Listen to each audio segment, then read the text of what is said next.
Behold, he cometh with clouds, and every eye shall see him, and they also which pierced him, and all kindreds of the earth shall wail because of him. Even so.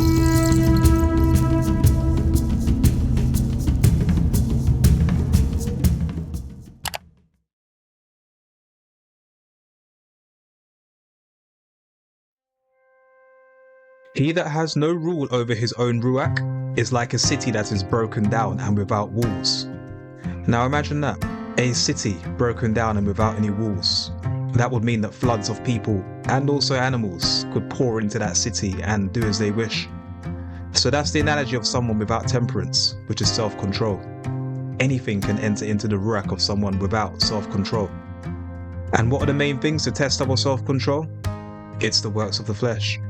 For I know that in me, that is, in my flesh, dwells no good thing. Now the works of the flesh are manifest, which are these: adultery, fornication, uncleanness, lasciviousness, idolatry, witchcraft, hatred, variance, emulations, wrath, strife, seditions, heresies, envyings, murders, drunkenness, revellings, and such like, of the which I tell you before, as I have also told you in time past, that they which do such things shall not inherit the kingdom of Yahuwah. Self-control over the works of the flesh are what we all initially struggle with. Even sometimes at different stages of our walk, the flesh is there. It's also the reason why the world is so corrupt to begin with, because of a lack of self-control over the works of the flesh, or an unwillingness to identify them. So that's what we'll do. Identify the works of the flesh, one by one, before looking at solutions, and also the workings behind the solutions concerning the renewing of the mind, which we'll come to after a few more uploads. Adultery and fornication are the first works of the flesh in Galatians, which was a battle for many Israelites. David, Samson, Solomon, and large parts of the nation of Yasharel fell victim to adultery and fornication at different times. And today's no different, if not worse, because the world is now set up deliberately to tempt the senses and to have people fall into different lusts. And most accept this as the norm, or even worse still, choose to take on the role of tempter themselves. And here's the more worrying thing, that supposedly away from the world and in the walk with Yahuwah, people are stumbling at temptations to the point where now some don't even recognize what adultery and fornication is. So let's clarify. In the beginning, Elohim created man. In the likeness of Elohim made he him. Male and female created he them, and blessed them, and called their name Adam, in the day when they were created. Adam, in the Hebrew, meaning of the ground, or mankind, or taken out of the ruddy, red earth. When Yahuwah created the heavens and the earth, for Adam there was not found a helpmeet for him. And Yahuwah Elohim caused a deep sleep to fall upon Adam, and he slept. And he took one of his ribs, and closed up the flesh instead thereof. And the rib, which Yahuwah Elohim had taken from man, made he a woman, and brought her unto the man. And Adam said, This is now bone of my bones, and flesh of my flesh. She shall be called woman, because she was taken out of man. Therefore shall a man leave his father and his mother, and shall cleave unto his wife, and they shall be one flesh. So in the beginning, man, singular, and woman, singular, were to become one flesh. Yahushua Mashiach also confirmed, thousands of years later, in saying that from the beginning of the creation Elohim made them male and female. For this cause shall a man leave his father and mother, and cleave to his wife, and they two shall be one flesh. So then they are no more two, but one flesh. What therefore Yah has joined together, let not man put asunder. Yahushua went on to say, I say unto you, that whosoever shall put away his wife, saving for the cause of fornication, causes her to commit adultery. And whosoever shall marry her that is divorced, commits adultery. One man, one woman, in union together, become one flesh, and they are not to put one another away, unless there is infidelity. In the past, and not entirely but to an extent, Yahuwah was more lenient with the nations, including Yasharel, where, for example, it wasn't uncommon for men to put away their wives for reasons other than fornication. Nor was it uncommon for men to have more than one wife.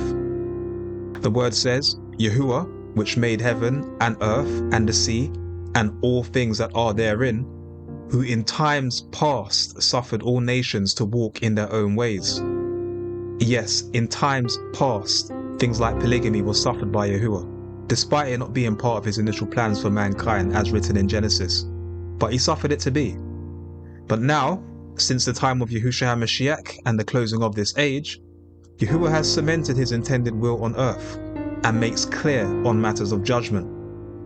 On adultery or fornication, Yahushua reaffirmed through Apostle Paul in saying that to avoid fornication, let every man have his own wife, and let every woman have her own husband. So if you are married and it's not an exclusive partnership, then you are not avoiding fornication. You are in the world with the fornicators of the world, partaking in the sexual corruption of the world encouraged by fallen angels. Azazel taught women to use paint to beautify themselves, to multiply fornication. The judgment of the fallen angels and the Nephilim in Noah's day was largely due to fornication. Sodom and Gomorrah and the cities around them gave themselves over to fornication, and Yahuwah rained down fire and brimstone on the people as an example for us today, upon whom the ends of the world are come. In the book of Revelation, at the end, again, fornication, both idolatrous and sexual, largely brings Yahuwah's wrath upon Babylon. Yahuwah Almighty tells women to be modest with their appearance, with their clothing, and with shamefacedness and sobriety. Shamefacedness, aidos in the Greek, meaning shy, easily embarrassed, modest, not dishonorable, covered, assets, shape or figure not on show, not trying to over-accentuate, having regard for others, restraining men from lust. The word says, as a jewel of gold in a swine's snout, so is a fair woman which is without discretion. Sobriety, or sophrosune in the Greek, meaning to regulate passions, removing improper and excessive passions. So the bottom line is to refrain from being a woman with the attire or the demeanor of a harlot, or from being loud and stubborn. Yahuwah tells women not to concern themselves with stylish hair and jewelry, and to forget about the Kardashians and the Nicki Minaj's, the Rihannas and the Cardi B's. And with all, they learn to be idle, wandering about from house to house, and not only idle, but tattlers also and busybodies, speaking things which they ought not. And as for us men, let not your heart decline to her ways, go not astray in her paths, for she has cast down many wounded, yea, many strong men have been slain by her. Her house is the way to Sheol, going down to the chambers of death. Lust not after her beauty in your heart, neither let her take you with her eyelids. For by means of a whorish woman a man is brought to a piece of bread, and the adulteress will hunt for the precious life. Ye have heard that it was said by them of old time, you shall not commit adultery. But I say unto you, that whosoever looks on a woman to lust after her has committed adultery with her already in his heart. And if your right eye offend you, pluck it out and cast it from you. For it is profitable for you that one of your members perish, and not that your whole body should be cast into Gehenna. Turn away your eye from a beautiful woman. Stumble not at the beauty of a woman, and desire her not for pleasure. Do not devote your attention to a woman's looks, nor occupy your minds with their activities. For this is the will of Yahuwah, even your sanctification, that ye should abstain from fornication, that every one of you should know how to possess his vessel in sanctification and honor, not in the lust of concupiscence. So guard yourselves against sexual promiscuity, and if you want to remain pure in your mind, protect your senses from women, and tell them not to consort with men, that they too might be pure in their minds. Mortify your members which are upon the earth, fornication and inordinate affection. It will be a good idea to tell yourself, I keep under my body and bring it into subjection, not in any honor to the satisfying of the flesh, casting down imaginations and bringing into captivity every thought to the obedience of Hamashiach. Live in integrity of heart in the fear of Yahuwah, and weary yourself in good deeds, in learning, and in tending to your flocks, which in this case will be your business, until Yahuwah gives you the mate whom he wills. Do not live with a woman who is already married. The word says that whosoever shall put away his wife and marry another commits adultery against her. And if a woman shall put away her husband and be married to another, she commits adultery.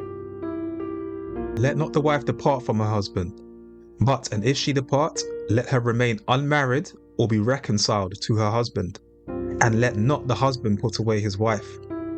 And so in closing, do not follow after the ways of the world. I will therefore that the younger women marry, bear children, guide the house, give none occasion to the adversary to speak reproachfully, for some are already turned aside after Satan. And by the way, an acceptable marriage before Yahuwah is exchanged vows, both written and verbal, between one man and one woman, also witnessed by 2 or more people.